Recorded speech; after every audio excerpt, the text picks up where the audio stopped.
Una primera idea que yo quisiera compartir con ustedes es situarnos en lo que ha sido la evolución de la política social en las últimas 3 décadas en el Perú. Hemos pasado por un proceso de progresiva institucionalización que en los diferentes gobiernos ha tenido expresiones. Por ejemplo, durante la década del 2000 se realizaron tanto en los gobiernos de García como en los gobiernos de Toledo procesos de reorganización de los programas sociales que contribuyeron a optimizar, a evitar la duplicidad, ¿no? Más adelante, en el gobierno de Ollantumala, con la creación del MIDIS, se establece la rectoría de la política social, lo cual ha sido, digamos, un hito bien importante, porque no solamente ha permitido agrupar programas que en el pasado estuvieron en diferentes sectores, sino sobre todo establecer lineamientos claros y estratégicos. Habiendo dicho eso, también en el gobierno de Alberto Fujimori se crearon programas emblemáticos, como por ejemplo Foncodes, ¿no? Y otros programas, digamos, que han sido de alguna manera parte del proceso de aprendizaje que ha tenido el Estado peruano, con por ejemplo el tema de cuidado infantil, ¿no? De lo que fue por ejemplo el programa Guaguaguasi, ¿no? A lo que hoy en día conocemos como el programa Cuna Más. Entonces yo creo que es bien importante tener esa visión histórica y situarnos en ese aspecto, porque muchas veces discutimos la política social como temas aislados alrededor de programas, ¿no? O como asuntos que son de alguna manera monopolios de gobiernos específicos. La política social es un asunto de Estado y es el interés de todos los peruanos que continúe fortaleciéndose, mejorándose y atendiendo a los peruanos en mayores condiciones de pobreza y vulnerabilidad, que ese es uno, digamos, de las prioridades que tiene la política social en nuestro país. Ahora, el actual gobierno ha de alguna manera recibido, ¿no?, este legado, estos aprendizajes desde los 90 hasta la fecha, y ya cuenta con un marco institucional mucho más claro, como les decía, expresado a través del MIDIS.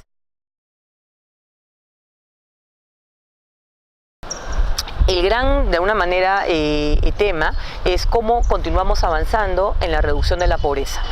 Todos sabemos que el Perú es un caso exitoso a nivel de América Latina. La reducción de la pobreza, desde lo que ha sido, por ejemplo, alrededor del 50% en el año 2005 a alrededor del 20% en la actualidad, ha sido reconocido a nivel internacional como uno de los ejemplos más significativos. Ahora, ¿a qué se debe esa reducción de la pobreza tan importante que tuvo el Perú en estos últimos 10-15 años, ¿no? Han habido varios elementos. Claramente los programas sociales no son los únicos atribuibles. El factor más importante ha sido el crecimiento económico y su traducción en empleo.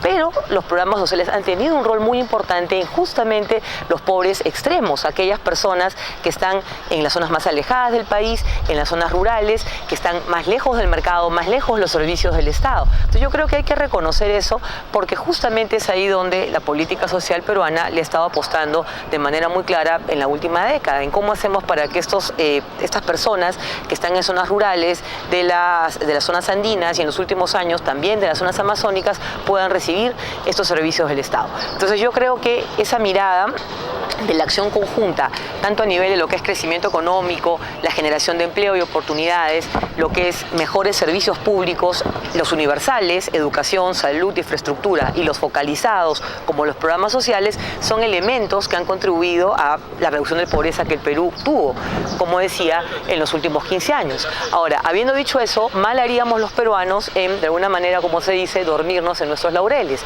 El desafío pendiente es muy grande. Es muy grande porque todavía tenemos a cerca del 20% de la población viviendo en pobreza.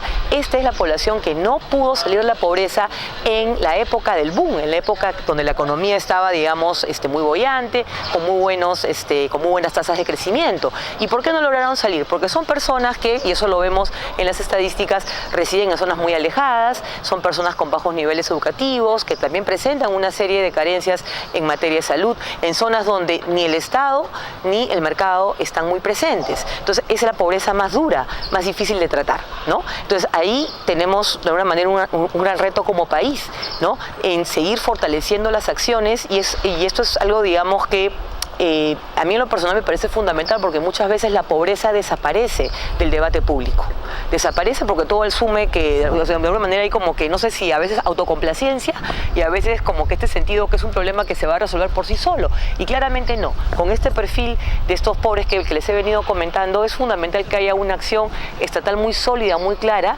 muy persistente, ¿no?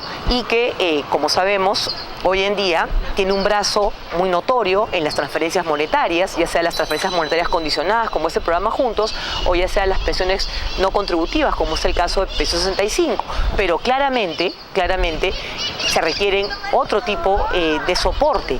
Por ejemplo, intervenciones, programas que permitan acceder a oportunidades económicas, oportunidades de desarrollo productivo, y ahí, bueno, en la actualidad se cuenta con FONCODES, especialmente con el programa Jacuwiñay, pero eso es justamente una rama de trabajo que hay que seguir fortaleciendo, que hay que seguir impulsando, ¿no? Ahora, habiendo dicho eso, hay otro tema, de alguna manera, pendiente en la agenda de pobreza, que es lo que sucede con los vulnerables. ¿Quiénes son los vulnerables? Son personas que, si bien es cierto, no pueden ser pobres estadísticos, es decir, no pueden estar debajo de la línea de pobreza monetaria tal cual lo establece el INEI con el tema de la canasta básica, son personas que enfrentan múltiples carencias de trabajo, de vivienda. Yo siempre le digo aquí a mis estudiantes que piensen en un mototaxista que vive en un cuarto alquilado, que tiene una pareja y tiene 2 niños chiquitos. La pareja se encarga del cuidado de los niños de la casa, trabaja de manera muy eventual, justamente porque está asumiendo las responsabilidades del cuidado para que él pueda salir a trabajar. Supongamos que él alquile esta mototaxi y esta mototaxi se la roban, ¿no? Además de pagar la deuda por la mototaxi perdida, esta persona pierde automáticamente su fuente principal de ingresos, su capacidad de pagar un cuarto, su capacidad de dar un sustento a la familia. Entonces, yo creo que este ejemplo que les doy al mototaxista revela muy bien lo que son los vulnerables en el Perú contemporáneo, personas que no tienen ninguna clase de red de protección más allá de la familiar para enfrentar estos choques que los pueden sumir muy rápidamente en la pobreza. Entonces ahí tenemos un desafío muy grande a nivel de este perfil de vulnerabilidad, tanto en zonas rurales, pero también, y hay que decirlo, en zonas urbanas, que es un tema que hay que seguir de alguna manera explorando, mirando, priorizando temas como, por ejemplo, el empleo juvenil, ¿no? El desarrollo de habilidades para el trabajo, los servicios de cuidado que permitan, por ejemplo, que faciliten no solamente el desarrollo potencial, laboral de las madres, sino sobre todo, y esto es algo muy importante, que garantice el adecuado desarrollo socioemocional de los niños y su cuidado en la infancia temprana, que es fundamental para, digamos, el desarrollo posterior. Entonces, esos son de alguna manera los desafíos que identifico al momento más significativos, ¿no? Bueno, la actual administración de Pedro Pablo Kuczynski, como todos sabemos, acaba de cumplir un año, ¿no? en el gobierno. En este año, en materia de política social, específicamente en los que son los programas de reducción de la pobreza, no hemos visto muchos cambios y anuncios. Yo creo que se ha optado por tener, digamos, una entrada bastante discreta al sector. Habiendo dicho eso, sí se ha realizado, por ejemplo, el anuncio de una estrategia de pobreza urbana denominada Prospera, ¿no? Que yo en lo personal lo recibí con mucha expectativa. Todavía no conocemos detalles de cómo exactamente se va a implementar esta estrategia, y yo creo que es fundamental, ¿no? que se precise, dada la importancia que tiene esta materia del tratamiento de la vulnerabilidad y la pobreza en zonas urbanas. Ahora, habiendo dicho eso, yo creo que hay que tener muy claro que la pobreza rural es un desafío fundamental en el Perú y tener muy claro que enfrentamos varios retos, ¿no? El reto andino, el reto amazónico, ¿no? Que supone adaptación de instrumentos, que supone también pensar en nuevas estrategias, pero también los retos derivados del fenómeno del niño costero, que como todos sabemos ha supuesto un impacto muy fuerte en las condiciones de las familias en pobreza en la costa norte del país y otras zonas afectadas, ¿no? Entonces, en esa lógica, yo esperaría, ¿no? En el transcurso del segundo año de gobierno, considerando que ha habido un cambio ministerial reciente en el sector del MIDIS, anuncios muy concretos de cómo se van a fortalecer las estrategias para atender a la pobreza rural, ¿no? Y cuál es, de una manera, la continuidad de este anuncio de la estrategia de pobreza urbana que fue anunciada hace poco de 6 meses.